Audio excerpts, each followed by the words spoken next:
Welcome back to Business and Life Stories with James and Mike.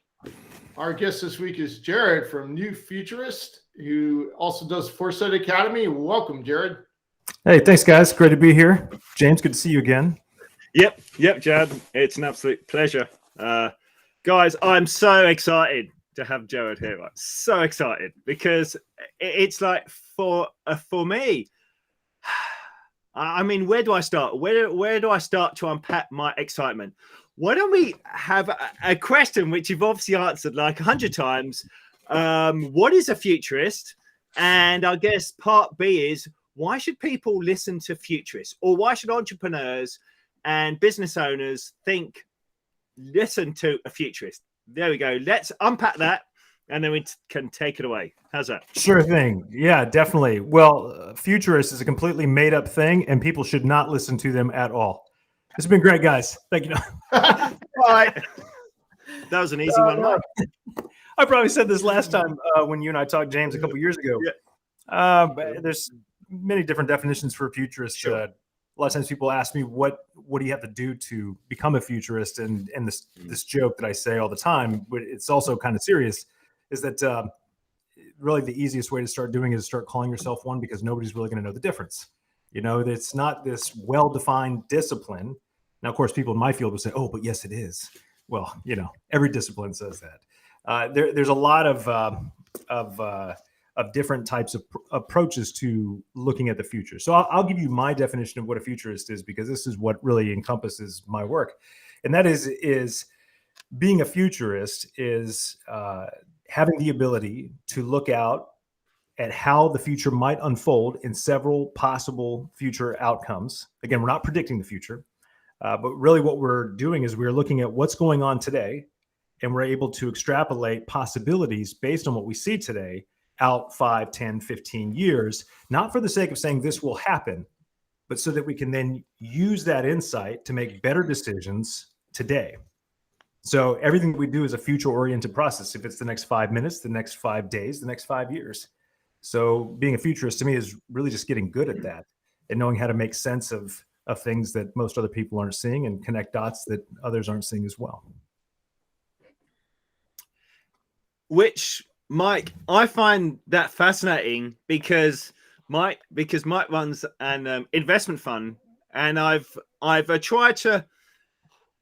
He scatters pearls and jewels in my path, and I try to pick up a few of them and try not to make too many mistakes. But the one thing which I've learned from Mike and is how what's happening in the stock market today is sort of a reflection of sort of 6 months' time, and Mike can probably explain it far better than that. But it's almost like this future is weaving through our lives in so many ways. And I guess that leads me to part B is, why would an entrepreneur or CEO of an early stage company, why is it important? Is it important, and why is it important? Because I think it's really important. But yeah, can you just talk to him at that point? Yeah. So I think, earlier you asked the question, why should somebody listen to a futurist? I would say that it's certainly, it's valuable to listen to somebody who does this, for sure. I mean, and again, it's just like, hey guys, it's valuable for you to listen to me. So let's all just sit back, right? But more, what entrepreneurs and business owners and anybody who is in a leadership role, I mean, anybody really, but I mean, if we're talking in general here about people that have to make decisions for the long term, the better thing to do instead of listening to a futurist is learning how to do it for yourself. And that does not mean you have to become, if you are running an investment firm, that doesn't mean you have to now to shift and then get a master's degree in strategic foresight. You don't have to do that.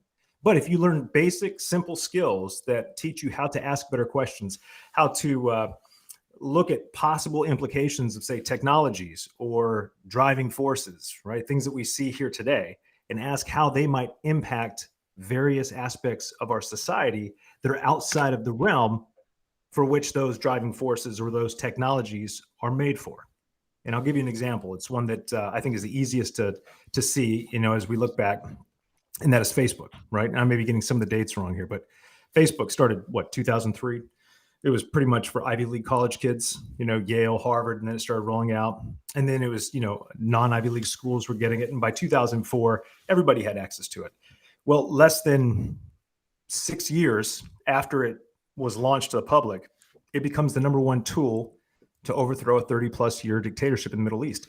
Now, when you look at what the original intent for Facebook was, it wasn't, despite what some people might think now in retrospect, it's like, oh, well, yeah, Zuckerberg and them all had this. No, they didn't. They were college kids in a dorm. They were making a competitor for hot or not. It was really just, it was what it was.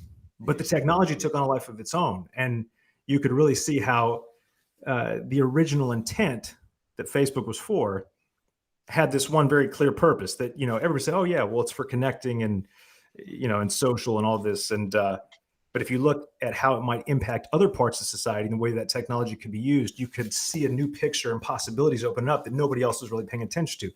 That's where the opportunities are. Most people think disruption is something that, you get lucky because maybe you were able to capitalize on it, but you can be intentionally disruptive by identifying those places before they happen and then use that energy to either influence that outcome, encourage that thing to happen, which is what and how this type of thinking has been used for so long, or to get out ahead of it and have a contingency plan rather than being stuck in a position where you have to go all or nothing. Does that make sense? Craziness?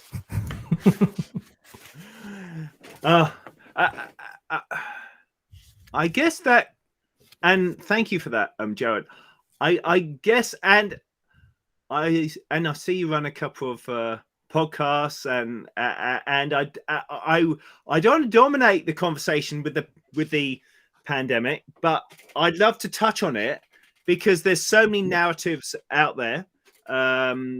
But one narrative which interests me is it's kind of been coming. It's people saw the wave, whether it was a tech wave, a economic reset wave, maybe a disease wave, like people that there are narratives which say, yeah, it was kind of building. I guess most of the population probably didn't see it. Although in hindsight, there's a lot of people who claim they did. But was there any way that this kind of be a reset or a change, or was it ever? Did you ever see it? Did anyone see that there was something on the horizon, from your perspective, or was it just out? Was it out the blue? And okay, we're in the middle of it.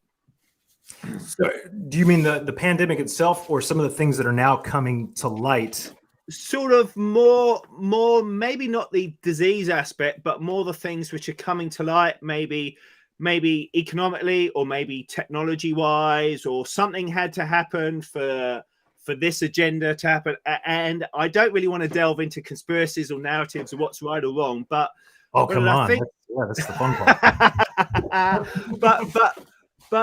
But was it on the horizon in any shape or form? Maybe a reset as so far as how people maybe, like an economic reset or a tech reset or an integration of a different form of tech into our lives. Did you see any of this? Were there any signals? Well, so, and it'll be interesting to Mike. I want to hear what your thoughts are on this too. What the pandemic really did. So let me back up a little bit here.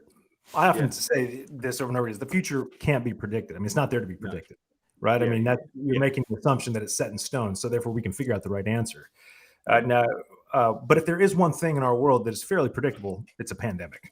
We have they're almost on a cycle. You can almost see And folks that worked in this field had been forecasting this for some time. I mean, we're talking a few years out, and it may have come earlier than expected. So, but I'm not an expert on that. Again, so I always say, so if there's anything that I'm speculating on or I have limited information on, I'll make sure to to state that. But as far as technology and some of the economic things that are going on, these are things that have been in motion long before the pandemic.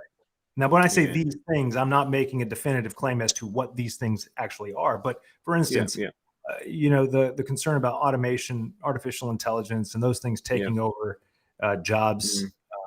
I think what the pandemic essentially did was it kind of created a skunk works for a lot of that stuff. It's like, hey, this thing's happening. So we can fast track and accelerate. And now we have a reason to do it. Other types of technology, probably one of the areas I've been fascinated with for at least 10 years, and it's been around for long, that is human gene modification.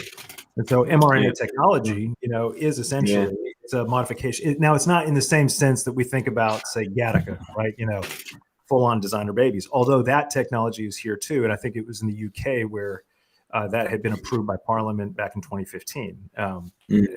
That's a fun area to look at, a little bit scary at the same time. So, but it's right, but the mass adoption of a technology that is interfering or integrated into your genetic code. And again, I'm not a scientist, but just in the interest of it. A lot of people push back on that because it was the sense of, well, are we playing God? Well, what in order for something to be accelerated that may, in normal situations, take time to be adopted, you have to have a large event like a pandemic, something that overrides the philosophical disagreements, and it's presented in the sense of like this is an extinction level event, right? I'm exaggerating for intent here, but it's something that pushes you past. Okay, we don't have time for that. We can have that debate later. We have a problem to solve. So I think we saw a number of things that were rising to the surface, but a lot of the stuff that's shown up, the continued increase of wealth at the top and the decrease of wealth at the bottom. This has been going on for a long time. That's nothing new. It's just it's on full display and was accelerated like so many other things. Yeah. What do you think, Mike? I mean, you operate in that world, right? I mean, but in finance, my brother-in-law does too. It's fascinating. It is, and so many factors involved, right? There's a number of retail investors in the markets who may or may not, they have varying degrees of experience and knowledge. There's the big professional institutions. There's the funds like us that fly under the radar. There's hedge funds. And there's all that human psychology mixed up in investing. So that has to play into it. And pandemics happen on a fairly regular cycle, as do stock bubbles, as do a number of other things that apparently human beings are really bad at remembering anything from history. Oh, yeah. One of my favorite books was written by Ken Fisher. It's called The Wall Street Waltz. And it's a book of charts. You had to be a real chart geek to love this book, but he's tracking how these things happened over time. And he says at the beginning, there's no guarantee anything's going to repeat or repeat at a specific time, but there is a guarantee something similar will happen because people don't learn anything as a species. So that always made me laugh. I didn't see the lockdowns coming, although I was very impressed here in Austin. Our city is super far. We're to the left of Berkeley, but city council shut everything down. It's like the joke was you couldn't step outside and pee in your own yard without getting busted. That's wild because you're in Texas. I'm in North Carolina. That would be weird for us too. The next county over, the next county over in Hayes County, they shut nothing down. Yeah. So it was very interesting seeing these larger groups of people and how they were responding. And the ones that shut down there's a lot of angst and anger and frustration. People getting really, really short-tempered. And the counties. So, looking at businesses, you're like, okay, you need to make sure the assets are getting invested in businesses that aren't tied into one county or one specific area. Places that can weather a shutdown. It's a lot of the way that the rich got richer was not so much diversification as the classic sense, but diversification of not everything was going to get shut down at once in their cases. Right. So, but no, I never thought the United States would be a country that's like, thou shalt close everyling. I'm like, really? Yeah. What do you guys think about all that? Didn't we have a revolution about this? Now, James, you're in Australia, right? New Zealand. Oh, New Zealand. I am So- sorry. You have New to say it Zealand. like this, New Zealand. It's Most- been like calling a Canadian, yeah. But yeah. So Yeah, but you're so, English. You got sent to New Zealand. I know. That's right. I was sent out to the colonies to run a Back in the day, I would have been. I would have been sent out to run a sugar plantation in the Caribbean or a tobacco plantation in I don't know, Kenya or Zimbabwe. But yes, so New Zealand's been interested because we've just put the wall up around ourselves pretty much Yeah. for 2 years now, and it's I guess what comes to mind, which is what it's fascinating, is we obviously live kind of we step into the future every second of every minute of every hour of every day. And I guess if nothing much changes like it hadn't done for kind of years or like decades, we never appreciate that we're living in some time which someone knew that we might be living in. And as long as it's comfortable, like phones come along and Facebook comes along and Google comes along, and there would have been people who knew that was coming, as you said, whether it was a deliberate thing or whether it was more of a snowballing effect. But I guess when it's comfortable, we kind of don't appreciate that we're living in some kind of future. But now I think it's been really fascinating that it's sort of the future came and kind of hit us over the head. And because it was such a different future. And as you said, like the pandemic per se have been seen by a number of people, and the AI and the tech integration and the gene modifications, like there were definitely members of society and industries which saw it coming, but it was like suddenly we were thrown into this future, and New Zealand's future is almost a reflection of its past.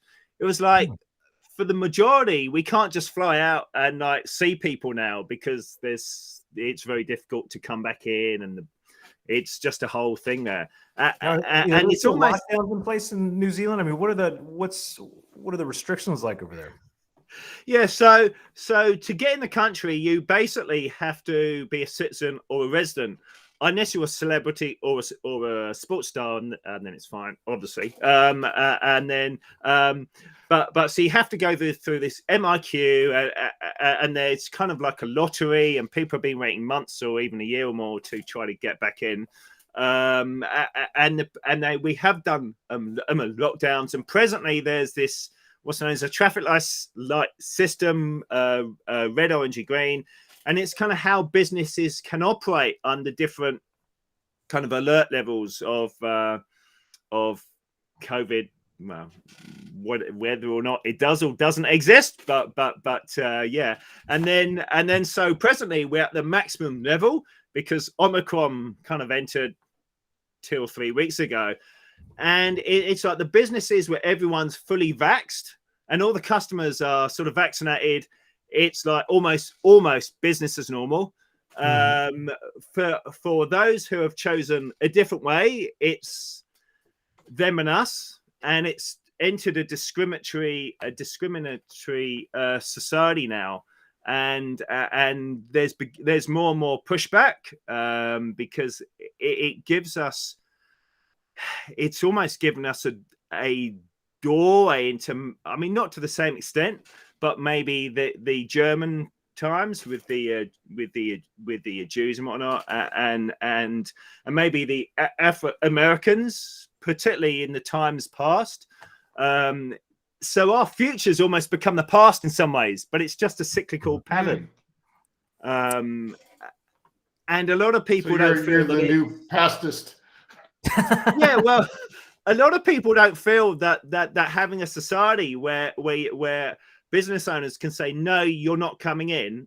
A lot of people feel that that's very unjust. It's not a good example for our children, for the future generation. So it's a very interesting time. And the fact that we're locked off from the rest of the world, people kind of feel that what's happening here is a little bit kind of unusual. And I'm trying to be diplomatic here, but but that's what's going on. So And as I said, for me, it's fascinating because the present's a future, which is a reflection of the past. And it's all because people are uncomfortable with what's going on presently. So, it's unusual times. Well, no, so one of the big things in my work that I think relates to COVID and where we are right now, and I talk about this a lot with folks that I work with, is that strategic foresight is just really an amplification of critical thinking and narratives and understanding narratives. This has been a big part of my work, is helping people understand and identify narratives. And boy, have we been, the narrative wars have gone to 11. It's insane. It really is. Yeah. That's something that I think for me has been really concerning during this time, is that you have these two neatly packaged narratives that were there before the pandemic, right? And this is stuff that's been building. This is things that have been building for a long time. This is not like, oh, well, the pandemic started and all of a sudden we have a lot of this polarization. No, this is how our media, at least in the United States, and Mike, it's fairly obvious. Whatever I say is right. I'm a futurist. Oh, yeah. Yeah, totally. Yeah, right. No, there's totally two prepackaged narratives. Big time. Like and they're neat, right? It's black and white. You either for this or against this, whatever it might be. Well, that's been here since for the longest time. Yeah, the classic human. My side is right, the other side is a bunch of poo heads. Yeah. Right. I mean, it's exactly right. It's but as a people, as citizens, we have to realize this, is that when you were buying into one of those prepackaged narratives without questioning it, what you're ultimately doing is you're forfeiting your involvement in your future, even if it's the next day, right? You also have to understand that, and people have to really understand this, is that the news media, there is no right or left media. There's no such thing. There's corporate media. There's one media, right? That's it. And corporate media, you always have to go back to the incentives. And so I'm not saying corporate media is a bad thing in and of itself and its structure.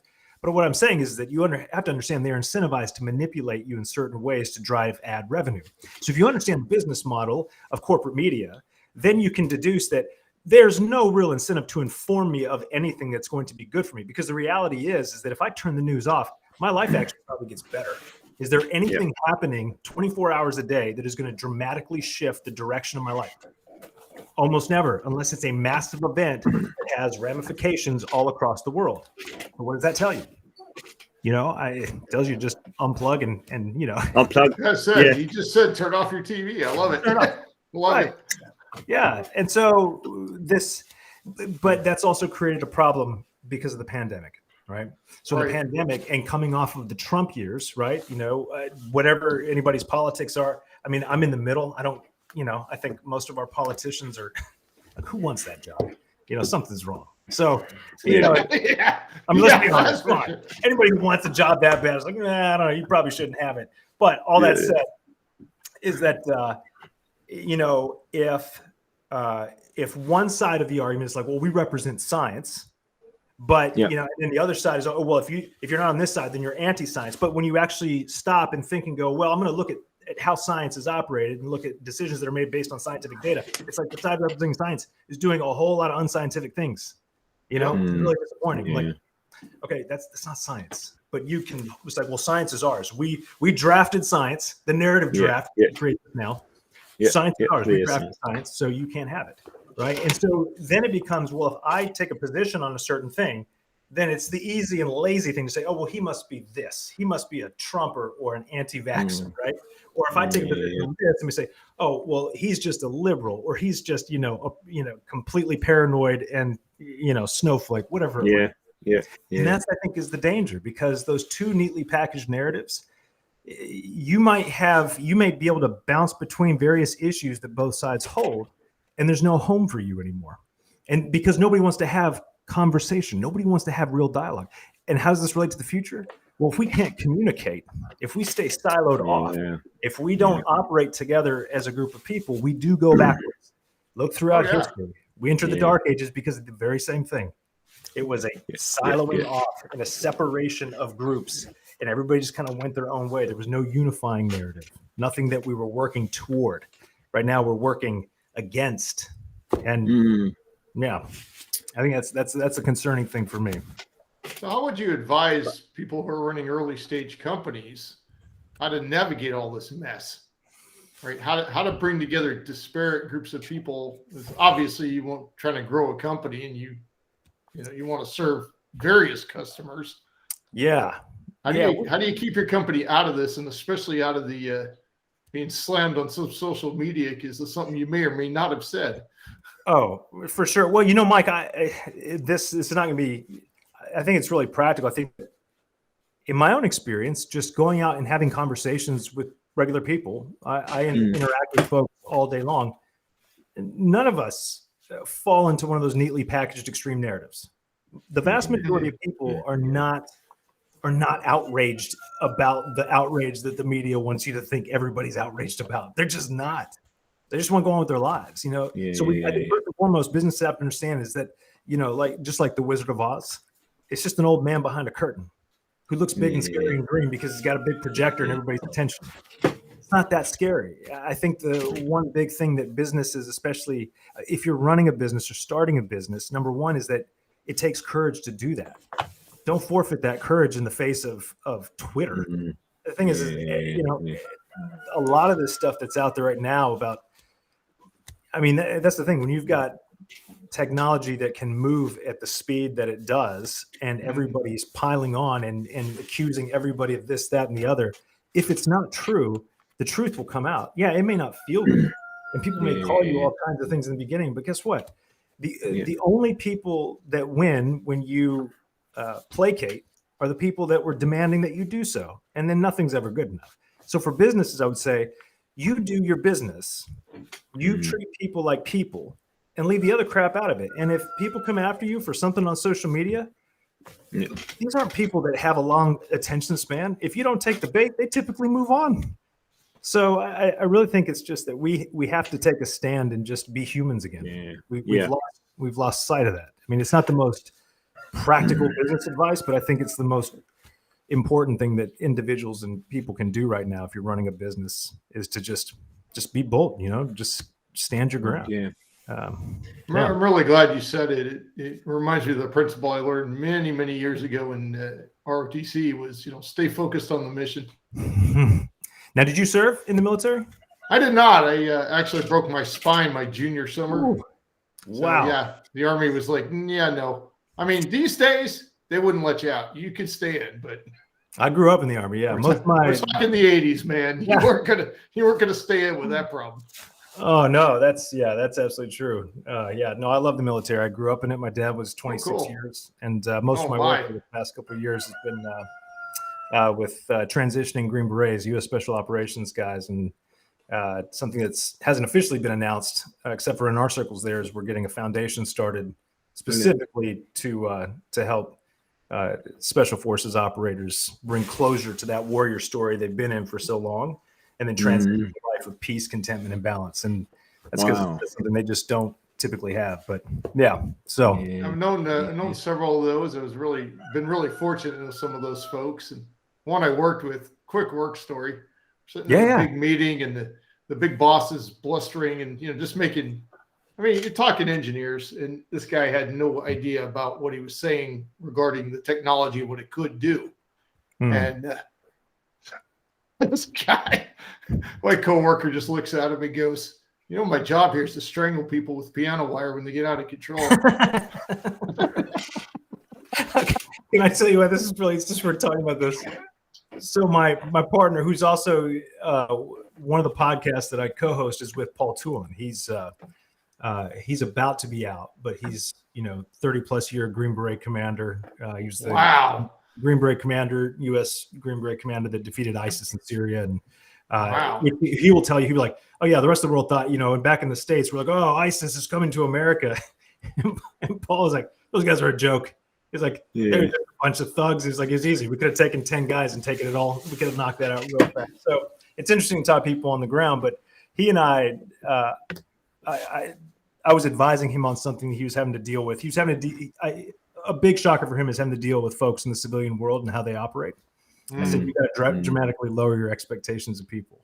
And I don't mean that in a negative way. I actually think it's fun because it really opens the door for, one, you're not disappointed, and two is that it opens the door to be pleasantly surprised by a number of things. And I was advising him through this thing. And I said, look, at the end of the day, it could always be this and this thing here could happen. He goes, no, man, at the end of the day, I'll just tell him this. Look, all I got to do is make one phone call and nobody's ever going to find your body. I said, well, I think that'll work too. Of course, he jokes around all the time, but I thought it was just the most funny thing that I'd ever heard. And the delivery of that, it's just, I don't know. So I've always been impressed by those guys. I mean, even ROTC, one of our training sergeants that trained us. I mean, we're engineer school. We're not like ever going to be muscle men. No, super. But we had this Green Beret come in for a year to teach us some command and control type things, right? Like how do you keep your head and all these things. Yeah. And it's like he was almost wiry, skinny looking guy. You would have thought this guy he couldn't do a push up. And that's when it really, really came home to me. And I've seen this in business over and over. It's like, you need to get the right kind of people in the right job. So the Green Berets have a certain kind of job. There's a certain kind of physicality they're looking for, which is very different than you might be thinking it is. Mm-hmm. And that was such a great lesson. It's like, look for the skill sets that fit what you're trying to do. You're right.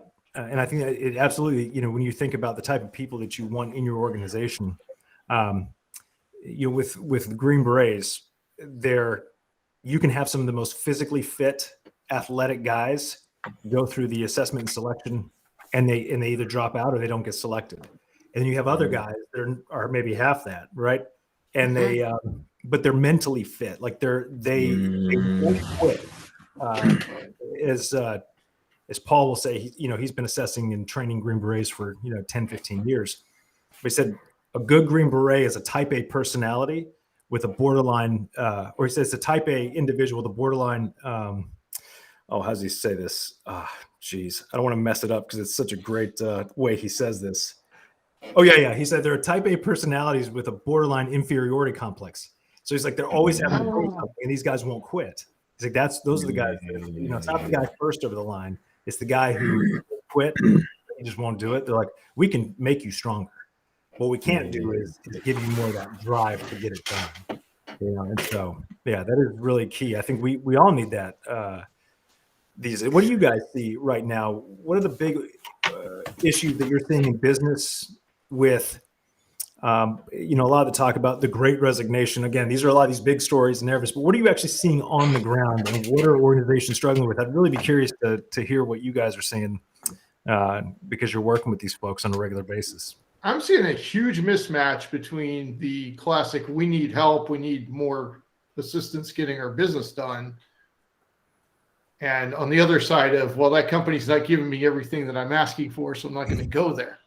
Yeah. So what I'm looking at a lot, James and I are looking at a lot, is what that mismatch is going to have all kinds of repercussions to the companies that we invest in.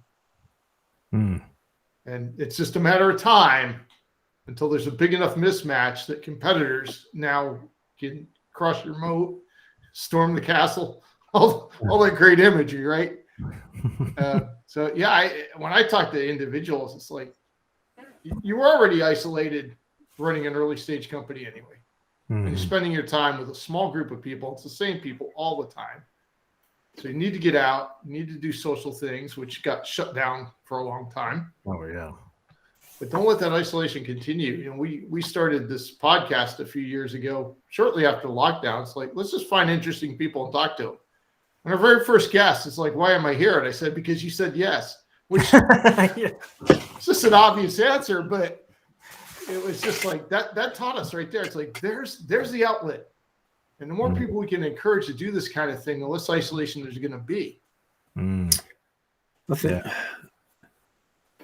Can I do a bit of a right-hand turn here or left-hand turn? Oh, of course. Yeah. I don't know, as long as you decide which way you're going, James. Right. It was like it was sort of picking up on being human, on humanizing oneself within this process, and mindset and finding a path. And what I've actually, hopefully this will bind all these things together. But to me, it's been really fascinating because this has pushed society into 2 or 3 places. As you said, there's a number of different kind of narratives, and it's like there's an opportunity for us to embrace change every day. Mm-hmm. And it kind of comes back to that old classic of when we're comfortable, then we don't want to do much, do we? As a human race, we're kind of like to stay in the cave and just keep warm or lounge about. But when the hunger strikes, we have to go and kill a woolly mammoth, which is dangerous, and or sort of fight a tribe. And so for me, what's been really fascinating is the fact that this has highlighted how important it is, or highlighted to some people how important it is to create the future which we actually want. Mm-hmm. And I guess that ties into the kind of the special forces, as in they have that mindset, I guess, of this is what I want to create, this is the end result. And I guess it's a combination of a whole range of things, of tech and training, but it's also that mindset too. Like they just won't quit, and until they've achieved the mission, or until they've done the training they have to do, or like whatever it is. And this is to me fascinating because it's given people a scare, but for some people, it's given us the opportunity to, what do we really want to create here? And do we want to go down more the tech road, or do we want to go down and be a human again? Like it was almost like we were spun out on Facebook and Google and phones and like all this stuff, right? Which was causing so many social issues, and the breakdown of family values and the breakdown of mealtime, say, and parents didn't know how to communicate with their teenage kids and like all this stuff, right? And then we've gone through all this, which has been a huge change and quite very testing for people, but it's actually given us an opportunity of some of us to say, look, let's get back to the core, which again is kind of moving forward, but moving back. Like, what do I want to become? Like, who do I want to become? Who do I want to reach out to? Who do I want to say, I love you? Who do I want to say, hey, come and join my gang? It's sort of, or shall we create a new gang, which is outside of what the government gang wants to create? Like how do we create a parallel society? Now, from your perspective, Jared, isn't that a fascinating? Well, I find it fascinating that the future, which has been so uncomfortable for so many people, is now giving us a kick in the butt to become more human and create a society which we'd actually really thrive in, right? Yeah, I'm with you. I think we know any type of situation like the pandemic is a great example of this. Is it gives us an opportunity, right? I mean, anytime something shocks the system, there's an opportunity to either move forward or move backward. I don't, and this. I guess there's some ways we could say, oh, well, you might just stay in the same place, but I don't see how that's possible. So you either regress by trying to hold on to everything that you have up to that point. Yeah. It's like it's pushing against waves, right? Or you have to find a way to let go a little at a time and then replace those things, or just unburden yourself from a lot of those things. So what I think about that on a practical level is that in the very beginning of this, I was optimistic about, hey, this gives us an opportunity to slow down, reassess. Slow down. And but again, we go back to incentives and opportunities.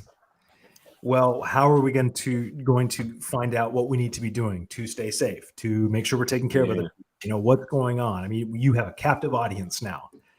And I feel that, sadly, because of our information ecosystem, it's not incentivized to move society forward.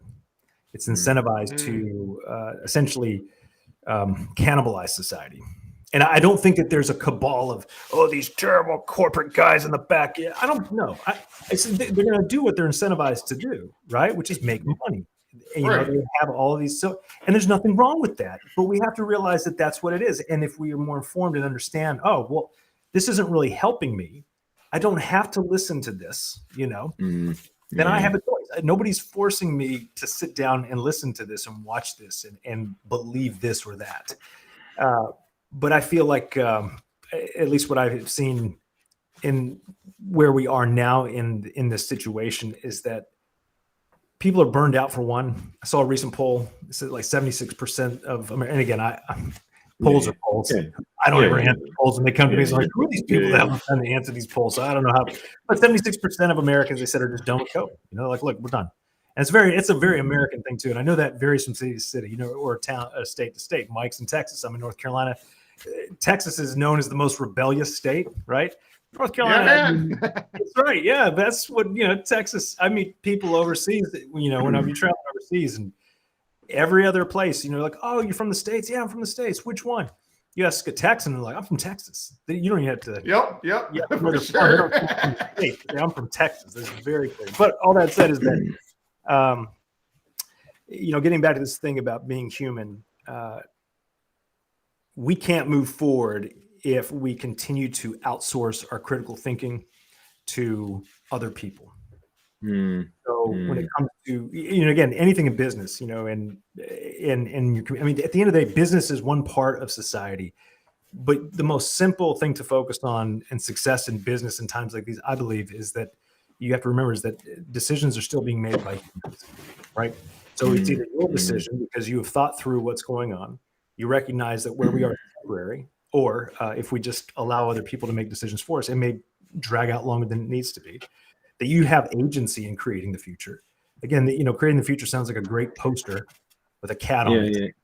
But the reality is that we create it every single day. Right? I'm either creating mine or I'm creating somebody else's. And I think if we just stop and simplify things and say, you know, why do I feel the way I do? Why does this story, you know, cause me to react this way? Why does this situation trigger this feeling? And then become more self-aware about what our drives and our motivations are. And then start to step back and say, well, what can I do differently to take more control of the situation? Rather than, you know, finding yourself as, I don't know, floating in the ocean of chaos. I'm coming up with all these great sayings. I don't know if that'll stick. Right as fast as I can.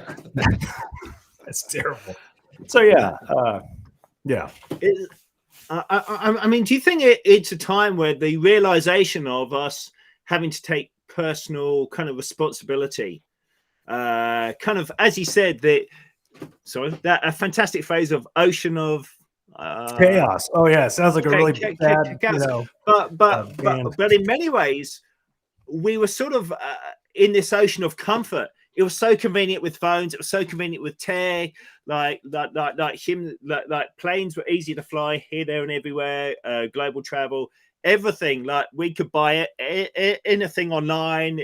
Everything was just so easy, and it was almost like we'd kind of sold ourselves, hadn't we? Like as a society, we kind of sold ourselves to the convenience. It was so easy in so many ways.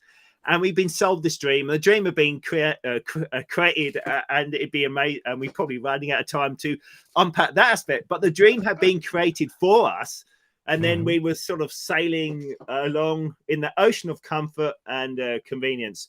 Now, whether or not the pandemic was created or the reset, I mean, things, as we know, there was a long time coming in patterns.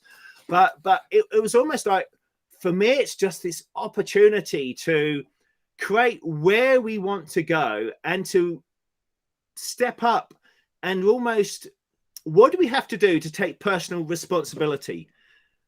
Switching off the TV is a great start. Throwing out your phone for like a couple of hours every day is a brilliant start. Talking to your kids, talking to your neighbors, like all this stuff, which it always thinks back to like World War II and in England. Like, imagine if there'd been social media in World War II. I mean, you guys would have been run over. It would have been like, but there was plenty of propaganda at that time. Oh yeah. There was a lot of narrative. Woo. But like in many ways, like my parents recall going down to the air raid shelters, having to, the siren would go off and they'd have to. I believe there were military police around everywhere. Papers were checked. It was probably even more of a totalitarian or authoritarian than we think we might be living in now. But out of that came like the 50s blossoming.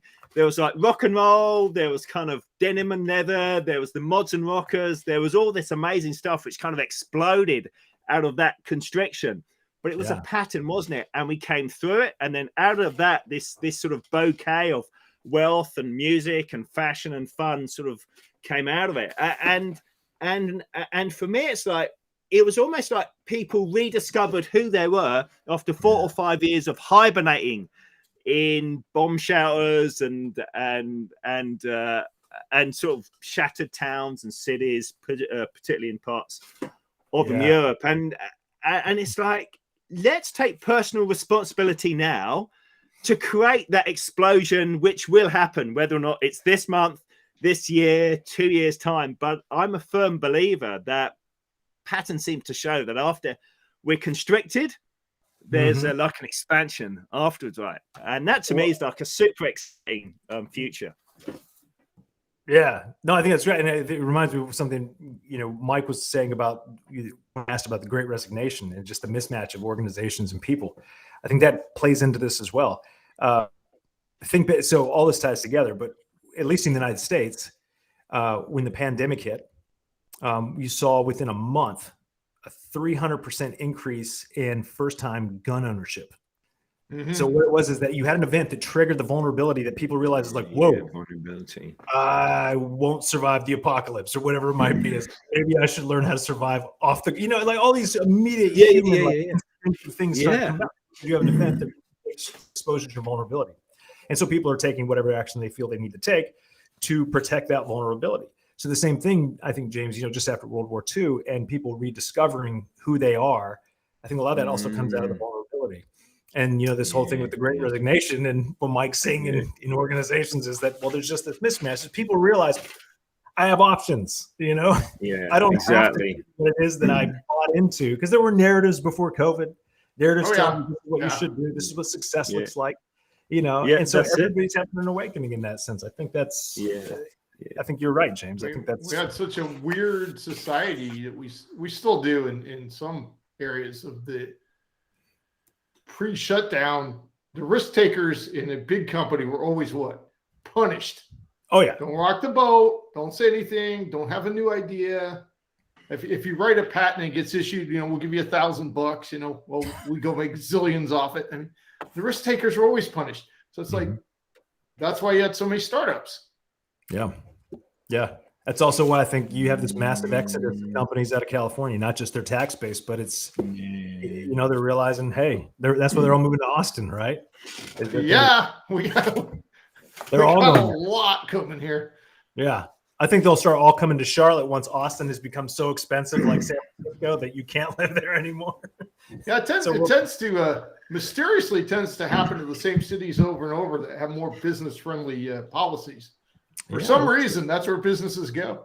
Yeah, that's bizarre. I don't know. Really odd. Oh, yeah, that's nuts. So what is the best way for people to get a hold of you, and who are the folks that would most benefit from doing your Foresight Academy? Yeah, so the best way to get a hold of me is usually email, honestly. Folks can reach me at Jared@NU FUTURIST, and it's spelled NUFUTURIST.com. So you can contact me through that, or you can just shoot me an email directly. And if anybody's listening to this and wants to get in touch with me, reference the show, that'd be great. I'd love to know. Fantastic. And then with the Foresight Academy, I'm actually in the process of redoing it. And not because there's anything wrong with the original, but I made the comment earlier about human gene modification, and I used that as an example in the Foresight Academy. And I pointed out, I said, well, it'd take quite a few things to happen for this to be accepted. And then the pandemic hits, and I was like, well, great, now I got to redo this. So I'm taking the opportunity to shorten it, is because it's a pretty comprehensive program. But right now, folks that go through it, if they go all the way to the end of the program, they get their certificate from the University of Tennessee, from the Haslam College of Business in strategic foresight. Nice. So, but with the program, you're really you're learning a skill set that takes you from the beginning all the way to the end, and you have a working project, a working product at the end too, which is usually a scenario development plan, something that paints a big picture of how the future might unfold and gives you all the tools you need to you don't have to become a full-fledged futurist, but it gives you the tools you need to actually take a more active role in creating the future. That's So, yeah, one of the reasons I was and- so excited to hear from you today, because I can point people to it. I can say this is a good thing. Go do this. Don't rely on yourself to develop your own critical thinking skills and constantly improve. And yes, reading a lot of books helps. Sure. Go take the academy. So now that we had you on here live, people have heard it from you. So that's really great. Yes, go do this. It will change your life. Best decision ever. You'll get my whole narrative and spin. Oh yeah. Yeah. Well, I would tell you what. I mean, as we're putting together the new version of this, it's going to be a lot like the old, but it's going to be shorter, because one thing I've learned over time is just that it's a pretty comprehensive program, and I want them to move through it quicker. Without, because life happens, because most of the students that are in there are executives and companies, or they're entrepreneurs. And I want them to be able to get through it into the end. And so I'm going back and cutting out stuff that I don't think is necessary anymore. So yeah. So all that to say is, once that comes out, I'd love to be able to send something to you guys. And if Brilliant. Yeah. folks that want to jump on and Fantastic. give it a test drive or something, maybe we can do that as well. So We will Brilliant. send that out to the entire network, because this is good stuff. awesome. All right, James, you got any final words there? I feel honoured and privileged to have been able to spend an hour talking with you, Jared. And for me, I think my thoughts are, it's a very exciting time, and there's an opportunity for us all to take stock of what has happened, but also to step up and become the people we need to become to create the lives, the businesses, the families, the groups, the alternative society, the narratives which we want to create. And for me, there has never been a better time. So I would encourage everyone to step up into their greatness and just create the future which they want to see. So That's awesome. Well, thank you guys so much for having me on. I'm honored, James. I appreciate that. So yeah, thank you guys for reaching out. This has been fun. Good. Thanks for being here. it's been fantastic.